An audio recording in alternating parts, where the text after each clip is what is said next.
तो किस तरह बदला लेना चाहते हो तुम उनसे? आप कोई ऐसी विधि बताइए जिससे मैं जो चाहे कर सकूं। लोना चमारिन, सिर्फ उसी की साधना से तुम वो सब कर पाओगे जो तुम चाहते हो। ये लोना चमारिन क्या है? लोना चमार जाति की एक ऐसी स्त्री थी जिसने तंत्र विद्या में महारत हासिल की थी। जहाँ एक कलवे को सिद्ध करना बहुत मुश्किल होता है, वहीं उस स्त्री ने अकेले ही पूरे 52 कलुओं को सिद्ध किया था। इसीलिए लोग उसे देवी के रूप में मानने लगे और अब उसको सिद्ध करके अपनी कामनाओं को पूरा करते हैं। फिर तो मैं उसे ही सिद्ध करूंगा। मुझे बताइए कि मुझे क्या करना होगा। अघोरी ने अब सुधांशु को पूरी विधि अच्छे से बताई और उसे पूरा करने का सुधांशु ने मन बना लिया। 2 दिन बाद अमावस्या की रात आई। अंधेरा अपनी चरम सीमा पर था। सुधांशु जंगली इलाके की ठंडी जमीन पर पूर्व दिशा की तरफ मुंह करके बैठा हुआ था। उसने सबसे पहले तेल का दिया जलाया, फिर एक बड़ी थाली में 3 लड्डू, 1 मीठा पान, 2 लौंग, 2 छोटी इलायची और 7 तरह की मिठाइयाँ रखी। उसके बाद योग मुद्रा में बैठकर लोना चमारी के साबर मंत्र का जाप करने लगा। उसने काफी देर बैठकर साबर मंत्र पढ़ा और फिर उस थाली को उठाकर वहाँ से थोड़ा दूर ले गया। उसने अपने घर के पीछे बने खाली सुनसान मैदान में उस थाली को रख दिया और फिर अपने घर की तरफ बढ़ने लगा। जैसे ही पीछे से आवाज आई तो वो डर गया। हे भगवान, ये आवाज किसकी है? नहीं, विधि के अनुसार मैं पीछे मुड़कर नहीं देख सकता। वो अपने कदमों को तेज तेज बढ़ाने लगा। कभी वही हंसने की आवाज आती तो कभी पाजेब की छम छम, लेकिन फिर भी वो हिम्मत करके अपने घर पहुंच ही गया। इसी तरह उसने 21 रातों तक ये किया और आज उसके चेहरे पर एक अजब तरह की खुशी झलक रही थी। आज मेरी साधना की आखिरी रात है। आज के बाद मेरी जिंदगी बदल जाएगी। उसने आज फिर से वही विधि की।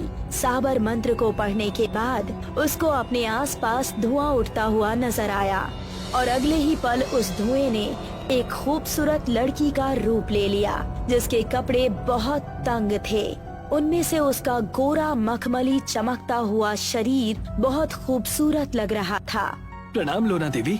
सुधांशु के प्रणाम के जवाब में उसने मुस्कुरा दिया और फिर जमीन पर बैठकर भोग में रखी गई चीजों को ग्रहण करने लगी। मैंने लोना चमारिन देवी को सिद्ध कर लिया है। अगले दिन रात के समय सृष्टि आराम से सो रही थी और उसकी बराबर में बैठा उसका पति रोनित अपने लैपटॉप पर काम कर रहा था। क्या हो गया है मुझे? आज तो मुझसे प्रेजेंटेशन बनाई ही नहीं जा रही।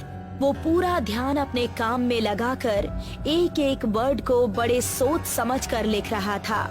तभी उसे ऐसा महसूस हुआ कि उसे कोई देख रहा है। उसकी नजर खिड़की पर गई तो उसको खिड़की के शीशे के उस पार किसी की छवि दिखाई देने लगी। वो एकदम से चौंक पड़ा और लैपटॉप साइड में रखकर बेड से उठा। इतनी रात को हमारी खिड़की पर कौन होगा? उसको अजीब भी लग रहा था और थोड़ा डर भी लग रहा था। उसने हिम्मत करके खिड़की की तरफ कदम बढ़ाए। कौन है बाहर? उसने फटाक से खिड़की खोल दी, लेकिन तब उसे सामने कोई नजर नहीं आया। उसने सुकून की एक सांस ली। थैंक गॉड कोई नहीं है। और फिर झट से खिड़की बंद कर दी, लेकिन खिड़की के बंद होते ही उसके दिल को एक झटका सा लगा। ये फिर से कैसे? उसको फिर से कांच पर वही छवि दिखाई देने लगी, पर इस बार वो डर गया। उसकी हिम्मत नहीं हुई कि फिर से वो खिड़की खोले और वो उल्टे पैर पीछे हटने लगा। तभी किसी ने उसके कंधे पर पीछे से हाथ रखा और उसकी सांस रुक गई। कौन है? जैसे ही उसने पीछे पलट कर देखा तो वहाँ लोना चमारी खड़ी थी। उसकी खूबसूरती देखकर वो हैरान रह गया। लोना चमारी मुस्कुराई और उसका शरीर नीला पड़ गया। आंखें लाल लाल चमकने लगी, जिसे देखकर रोनित बेहद डर गया। उसका शरीर कांप उठा और एक चीख उसके कंठ से निकली। उसकी आवाज सुनकर सृष्टि भी जाग उठी। अरे क्या हुआ रोनित? और जब उसने सामने लोना चमारी का भयानक रूप देखा तो उसका भी दिल दहल उठा। उन दोनों की चीख घर के बाहर तक गूंज गई और कुछ ही पलों में सन्नाटा छा गया। सुधांशु अभी अपने कमरे में ही बैठा हुआ था। पता नहीं लोना ने काम किया है या नहीं, देर तो काफी हो चुकी है। उसने घड़ी पर नजर डाली तो रात के 12 बज चुके थे। तभी उसके कमरे में अजीब सा धुआं उठने लगा और जमीन पर बहुत सारा पैसा आकर जमा हो गया। अरे वाह, इसका मतलब है कि लोना चमारी ने अपना काम कर दिया। वो इतनी सारी दौलत देखकर बहुत खुश हुआ। फिर उसने वही भोग में रखने वाली चीजें एक बड़ी थाली में रखी और उसको अपने घर के पीछे वाले जंगल में रखने चला गया।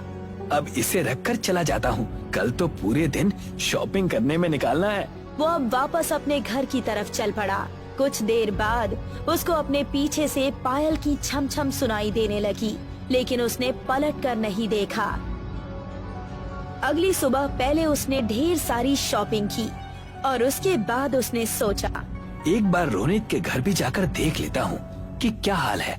लोना चमारी ने उन्हें कैसी मौत दी है, ये तो देखना ही चाहिए। ऐसा इरादा करके वो रोनित के घर चला गया। वहाँ उसके घर के आसपास काफी भीड़ जमा थी। अरे भाई साहब, क्या हुआ है यहाँ पर? बहुत अजीब घटना घटी है। रोनित और उसकी बीवी सृष्टि कल रात रहस्यमय तरीके से गायब हो गए और उनकी तिजोरी भी खाली है।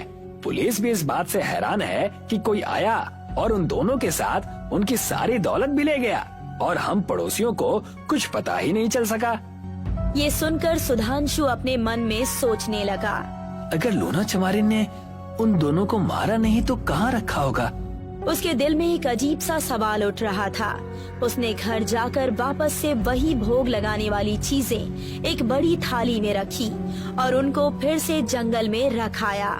फिर उसने घर आकर काफी देर तक लोना चमारी का साबर मंत्र पढ़ा और वो उसके सामने प्रकट हो गई। कहो, आज क्या चाहिए तुम्हें? उसकी बात सुनकर सुधांशु के चेहरे पर शैतानी मुस्कुराहट छलक आई और उसने अपनी इच्छा जाहिर की। कुछ देर बाद नितिन और अन्वेषा अपने कमरे में आराम से सो रहे थे। तभी उनको ऐसा लगा कि उनके बेड के नीचे कोई है और वो जोर जोर से बेड को पीट रहा है। वो दोनों चौंकते हुए जाग उठे।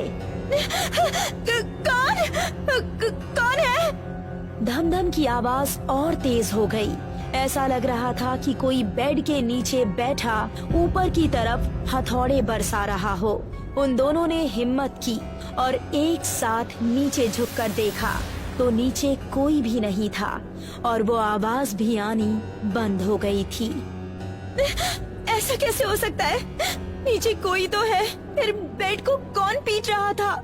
मुझे तो खुद यकीन नहीं हो रहा, मैं क्या बोलूं? तभी उन दोनों के हाथों के ऊपर खून की कुछ बूंदें टपकी और वो लोग सन्न रह गए। उन दोनों ने एक साथ ऊपर नजरें उठाकर देखा तो लोना चमारी अपने भयानक अवतार में किसी छिपकली की तरह छत से चिपकी हुई थी, जिसकी जीभ से खून टपक रहा था।